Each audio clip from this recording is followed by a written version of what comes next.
రాహుల్ గాంధీని తెలంగాణలో అడుగుపెట్టనివ్వబోమని బీసీ నేత జాజుల శ్రీనివాస్ గౌడ్ తెలిపారు. బీసీలకు 42% రిజర్వేషన్ ప్రకటించిన తర్వాతనే మున్సిపల్ జీహెచ్ఎంసీ ఎన్నికలకు వెళ్లాలన్నారు. ఎన్నికల కోసమే సిట్ విచారణ కేసులు తెరపైకి తెచ్చి ప్రజలను మోసం చేస్తున్నారని మండిపడ్డారు.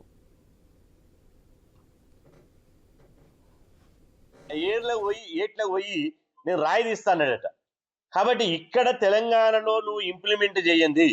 రేపు మీరు భవిష్యత్తులో దేశవ్యాప్తంగా మీరు అధికారంలోకి వస్తే ఏ విధంగా బీసీలకు న్యాయం చేస్తారు? రాహుల్ గాంధీ గారు గతంలో ఢిల్లీలో ఒక సమావేశంలో ఒక మాట అన్నాడు. గతంలో బీసీలకు కాంగ్రెస్ పార్టీ నుంచి తప్పు జరిగింది. 100% నెహ్రూ కాంగ్రెస్ నుంచి మొన్నటి సోనియా కాంగ్రెస్ వరకు బీసీలకు సామాజిక న్యాయం జరగలే. కాంగ్రెస్ పార్టీ తప్పు చేసింది. ఆ తప్పును నేను ఒప్పుకుంటున్నా. కానీ రాహుల్ కాంగ్రెస్ అట్లా చేయదు. రాహుల్ కాంగ్రెస్ యువ నాయకత్వంతో ఉన్నది కాబట్టి ఇవాళ మమ్మల్ని నమ్మండి, బీసీ సమాజమా మమ్మల్ని నమ్మండి, ఇచ్చిన మాటను నిలుపుకుంటామని చెప్పారు. మరి ఇప్పుడు రాహుల్ గాంధీ ఏ త్వరలో పడుకుండు? ఏట్లకు పోయి నేను రాయి తీస్తానట. కాబట్టి ఇక్కడ తెలంగాణలో